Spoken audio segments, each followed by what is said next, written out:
नमस्कार दोस्तों, स्वागत है आपका टेक्नो डिफेंस अपडेट पे। तो दोस्तों, एक फाइटर जेट को बनाने के लिए जो दशकों का अनुभव और साथ में टेक्नोलॉजी है वो यहाँ पर चाहिए होती है। और ख़ास तौर पर एक फाइटर जेट के इंजन को बनाने के लिए माना जाता है कि लगभग 40 साल का जो एक्सपीरियंस है वो चाहिए होता है। और दुनिया में केवल यूएसए, यूके, रशिया और साथ में फ्रांस ही ऐसे देश हैं जो कि एक फाइटर जेट के इंजन को बना सकते हैं। लेकिन इन सब के साथ इस रेस में भारत, चीन और साथ में जापान भी शामिल है, जो कि इस तरह के जो इंजन है उसको बनाने के लिए एक लंबे समय से जो कोशिश है उसको कर रहे हैं। तो दोस्तों, आज हम इस वीडियो में बात करने वाले हैं मेनली कावेरी इंजन के बारे में। उसके ऊपर पहले हमने क्या क्या काम किया था और साथ में अब उसका क्या स्टेटस है, और इस सब के अलावा जो भारत का फ्यूचर का इंजन होगा उसमें कावेरी इंजन का क्या रोल हो सकता है उसके बारे में भी इस वीडियो में हम बात करेंगे। तो चलिए दोस्तों, अपनी वीडियो को शुरू करते हैं। लेकिन उससे पहले अगर आप भी किसी टॉपिक के ऊपर वीडियो चाहते हैं तो मुझे कमेंट सेक्शन में बता दीजिएगा, मैं उसके ऊपर वीडियो बनाने की पूरी कोशिश करूंगा। तो चलिए दोस्तों, शुरू करते हैं। तो दोस्तों, सबसे पहले हम जानेंगे कावेरी इंजन के बारे में।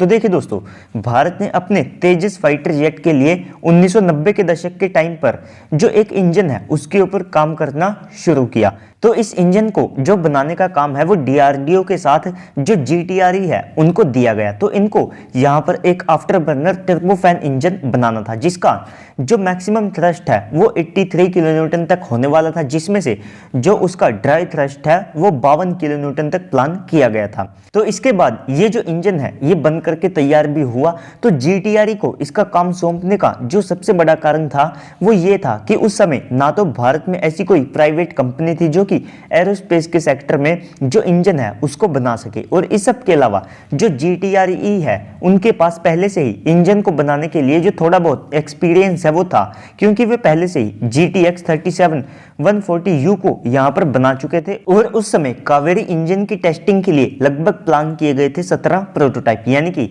जो 17 उसके टेक्नोलॉजी डेमोस्ट्रेटर है उनको बनाने का प्लान किया गया। जैसे कि अब हमने एमका के 110 किलोन्यूटन इंजन के लिए लगभग जो 14 प्रोटोटाइप है उनको बनाने का प्लान किया गया है।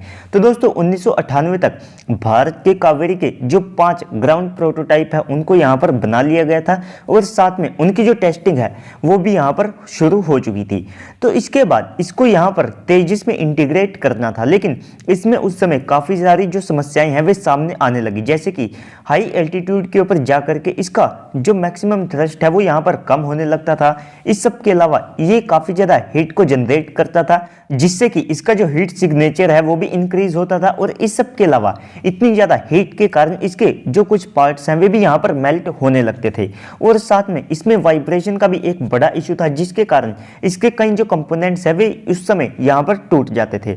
तो दोस्तों, इस सब के अलावा 2004 में इसको रूस में हाई एल्टीट्यूड के जो टेस्ट है उनके लिए भेजा गया। तो वहाँ पर भी इसके जो हाई एल्टीट्यूड के टेस्ट होने थे तो वहाँ पर ये जो इंजन है ये विफल रहा, जिसके कारण इसे तेजस में उस समय इंटीग्रेट नहीं किया जा सका। तो इसके बाद अब तेजस के लिए एक इंजन तो चाहिए ही था जिससे कि वो यहाँ पर फ्लाई कर सके। तो दोस्तों, इसके बाद 2004 में ही जो हमारी एडीए है उन्होंने यूएसए की जो जीई है उनसे जो F404 इंजन है उनको खरीदने का फैसला किया, जो कि लगभग यहाँ पर 78 किलोन्यूटन थ्रस्ट को जनरेट करने में सक्षम है। तो दोस्तों, उसके बाद भी यहाँ पर इस इंजन के काफ़ी सारे जो टेस्ट हैं वे कंडक्ट किए गए, लेकिन 2014 से लेकर के 2015 तक ऑलमोस्ट ये जो प्रोजेक्ट है ये डेड हो चुका था। और उस समय यहाँ पर भारत ने केवल 600 मिलियन US$ के जो फंड है वे इसमें लगाए थे, जबकि चीन आज तक यहाँ पर 15 से लेकर के 20 बिलियन US$ के जो फंड है वे अपने इंजन को बनाने के लिए लगा चुके हैं। यानी कि हमारे जो फंड्स थे वे काफ़ी ज़्यादा कम थे। लेकिन इस डेड प्रोजेक्ट पर दोबारा ध्यान दिया गया मनोहर पर्रिकर जी के द्वारा, जिन्होंने इस प्रोजेक्ट को आप कह सकते हैं कि रिवाइव करने की कोशिश की, जिसके तहत 90 के दशक में जहां पर किसी भी विदेशी कंपनी की जो मदद है वो नहीं ली थी, तो इस बार उन्होंने फ्रांस की जो सैफ्रॉन है उनसे मदद के लिए कहा, और कावेरी इंजन को जो रिवाइव करने की बात है वो यहाँ पर कही गई। लेकिन दोस्तों, जो सैफ्रॉन है उनके साथ भी यहाँ पर लंबे समय तक जो बातचीत है वो चली, लेकिन सैफ्रॉन यहाँ पर IP राइट्स और साथ में जो ट्रांसफर ऑफ टेक्नोलॉजी है उसके लिए रेडी नहीं था। तो इस तरह से जो सैफ्रॉन के साथ यहाँ पर जो बातचीत है वो भी नहीं बन पाई। तो इस सब के साथ आप कह सकते हैं कि जो भारत का कावेरी इंजन है वो यहाँ पर बनने से रह गया। लेकिन दोस्तों इस प्रोजेक्ट से ऐसा बिल्कुल भी नहीं है कि हमको कुछ ना सीखने को मिला हो। इससे हमें काफ़ी सारी जो टेक्नोलॉजी है वो भी मिली है, साथ में जो एक बेस है वो भी यहाँ पर तैयार हो चुका था। तो अब हम बात कर लेते हैं कावेरी इंजन के अब के स्टेटस के बारे में। तो देखिए दोस्तों, जो कावेरी इंजन है उसका जो आफ्टर बर्नर है उसके साथ उसको प्लान किया गया था कि वो 83 किलोन्यूटन थ्रस्ट को यहाँ पर जनरेट करेगा। लेकिन इतनी थ्रस्ट को जनरेट करने के साथ उसमें जो कुछ समस्याएं हैं वे सामने आती है, जैसा कि मैंने आपको वीडियो में बता दिया। लेकिन इस सब के बीच इसका जो ड्राई वेरिएंट है या फिर आप कह सकते हैं कि इसका जो ड्राई सेक्शन है वो बिल्कुल सही तरीके से बिना किसी समस्या के यहाँ पर काम करता है।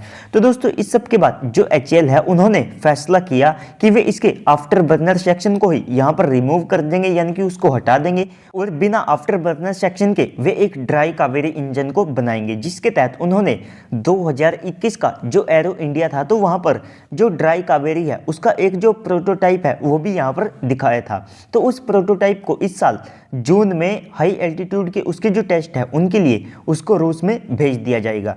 और ये जो इंजन है आप कह सकते हैं कि 2024 तक बिल्कुल बन करके तैयार हो जाएगा। साथ में ये 52 किलोन्यूटन थ्रस्ट को जनरेट करने में सक्षम होगा और इसका इस्तेमाल जो है DRDO अपने घातक UCAV में करने वाली है, जो कि टोटल 15 टन का सिस्टम होने वाला है। तो दोस्तों इस सब के अलावा DRDO और साथ में जो GTRE है उन्होंने हाल ही में जो इंजन है उसके कई जो कंपोनेंट्स है जो कि खास तौर पर क्रिटिकल टेक्नोलॉजी मानी जाती है तो उनको यहाँ पर बना लिया है, जो कि हमने पहले कावेरी इंजन में हम इतने अच्छे तरीके से नहीं बना पाए थे।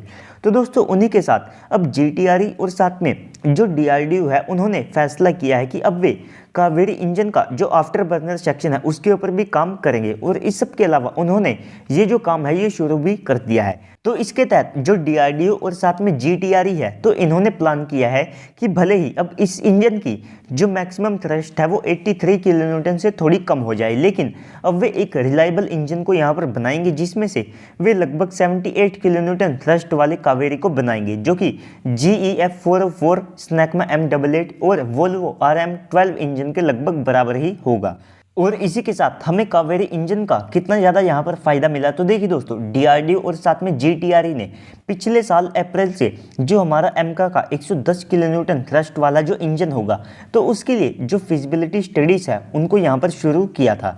तो अब DRDO ने उनको यहाँ पर कंप्लीट भी कर लिया है और ये केवल इस साल का जो जनवरी मंथ है यहाँ तक कंप्लीट किया गया है। और इस सब के अलावा जनवरी मंथ तक उस इंजन की जो स्पेसिफिकेशंस हैं वे भी उन्होंने पूरी कर ली हैं। एक वीडियो में मैंने आप सबको डिटेल से भी बताया है कि 110 किलोन्यूटन इंजन के जो डिटेल्स हैं वे कैसे होंगे। और साथ में भारत की जो इंजन टेस्टिंग फैसिलिटी है उसको 2025 से लेकर के 2026 तक यहाँ पर तैयार भी कर लिया जाएगा, जिससे कि अब हमें जो हमारे इंजन की टेस्ट है उनके लिए बार बार रूस के ऊपर निर्भर नहीं रहना पड़ेगा।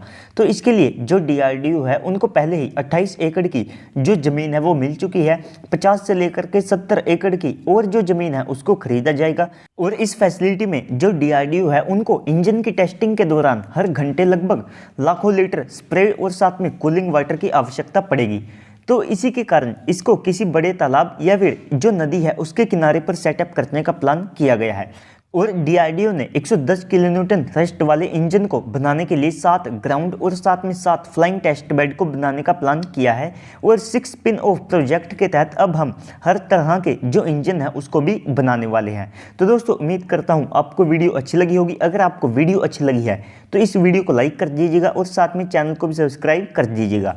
और अगर आप भी किसी टॉपिक के ऊपर वीडियो चाहते हैं तो मुझे कमेंट सेक्शन में बता दीजिएगा। और साथ में जल्द ही जो Q&A वीडियो है वो भी आने वाली है, तो उसके लिए आप भी कमेंट सेक्शन में अपने जो क्वेश्चंस हैं उन्हें लिख सकते हैं। तो चलिए दोस्तों आज की इस वीडियो में इतना ही, मिलते हैं अगली वीडियो में, तब तक के लिए गुड बाय, जय हिंद।